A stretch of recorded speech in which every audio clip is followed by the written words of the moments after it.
இயேசுவில் எனது அன்பிற்குரியவர்களே, உங்களுக்கு என்னுடைய இதயம் கனிந்த வாழ்த்துக்கள். வணக்கம். அன்பானவர்களே, இயேசு ஆண்டவர் திருமுழுக்கு பெறும் முன்பாக திருமுழுக்கு யோவான் தன்னை பற்றி மக்களோடு பேசிக்கொண்டு இருக்கிறார். இன்றைய நற்செய்தி மார்க்கு நற்செய்தி 1 அதிகாரம் 7வது வார்த்தை, என்னை விட வலிமை மிக்க ஒருவர் எனக்கு பின் வருகிறார், குனிந்து அவருடைய மிதியடி வாரை அவிழ்க்க கூட எனக்கு தகுதி இல்லை. நான் தண்ணீரால் திருமுழுக்கு கொடுத்தேன், அவரோ உங்களுக்கு தூய ஆவியால் திருமுழுக்கு கொடுப்பார் என்று பறைசாற்றினார்.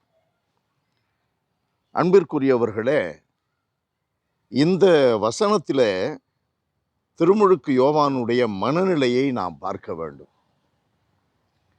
இயேசு ஆண்டவர் முன்பாக தன்னை வைத்து ஒப்பிட்டு பார்க்கிறார்.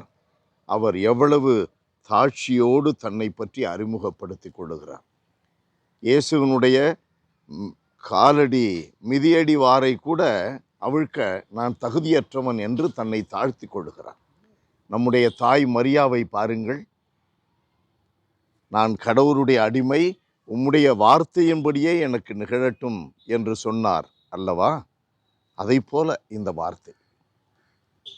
அதனுடைய விளைவு, அன்னை மரியா தன்னை தாழ்த்தி கொண்ட பொழுது, ஆண்டவருடைய அடிமை நான் என்று சொன்ன பொழுது, தந்தையிடமிருந்து தூய ஆவியானவர் இறங்கி அன்னையின் மேல் வந்தார். அவர் கருவுற்றார், இயேசு உருவானார். இந்த நிகழ்விலே அவர் தன்னை பற்றி அவ்வளவு தாழ்த்தி கொண்டு அறிமுகப்படுத்திய பின்பு, இயேசு ஆண்டவர் யோர்தான் ஆற்றிலிருந்து கரையேறி திருமுழுக்கு பெற்று கரையேறிய பொழுது, உடனே வானம் பிளவுபடுவதையும் தூய ஆவி புறாவை போல் தம்மீது இறங்கி வருவதையும் கண்டார். அன்பானவர்களே, எப்பொழுது நாம் நம்மை தாழ்த்தி கொள்ளுகிறோமோ அப்பொழுது நம்முடைய வாழ்க்கையில் கடவுளுடைய ஆவியானவரை அனுபவிக்க முடியும்.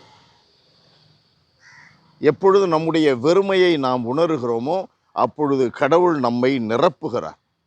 அவருடைய பெருமையினால் நிரப்புகிறார், அவருடைய தூய ஆவியினால் நிரப்புகிறார். ஆவியானவர் இயேசுவின் மேல் இறங்கி வந்தார். ஆனால் திருமுழுக்கு யோவான் அதை கண்ணார கண்டார். நம்முடைய வாழ்க்கையிலும் கடவுளை அனுபவிக்க முடியும், காண முடியும். நம்முடைய வாழ்க்கையில் இயேசு நம் வழியாக பேசுவார், இயேசு நம் வழியாக செயல்படுவார். ஆவியார் நம்மை இயக்கி நம்மை கடவுளுடைய மக்களாக எப்பொழுதும் வைத்திருப்பார்.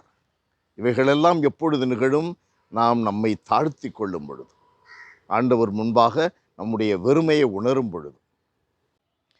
காலடி வாரை அவிழ்க்கவும் கூட தகுதியில்லை என்று சொன்னவரே, காலடி வாரை அவிழ்க்கவும் கூட தகுதியில்லை என்று சொன்னவரே, இயேசுவின் வாயால் பாராட்ட பெற்ற பெருமை என்னிடம் வர வேண்டும், தாழ்மை என்னிடம் வர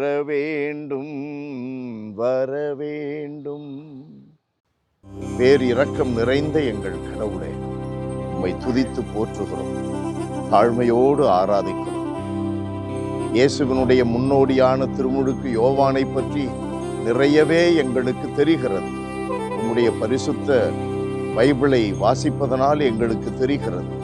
ஆனால் அவரிடமிருந்த தாழ்ச்சி எங்களிடம் இல்லை, அவரிடமிருந்த வெறுமையை உணர்கின்ற அந்த தன்மை எங்களிடம் இல்லை, அவரிடமிருந்த எளிமை எங்களிடம் இல்லை. இந்த எளிமையும் தாழ்ச்சியும் ஒன்றுமில்லா தன்மையை உணர்வதும் எங்களிடம் இருக்கும் பொழுது கடவுளாகி உம்மை நாங்கள் கண்டு அனுபவிக்கிறோம். இதை உணர்ந்து வாழச் செய்தருளும். இயேசுவின் நாமத்தில் ஜெபிக்கிறோம் பிதாவே. ஆமென். ஆமென்.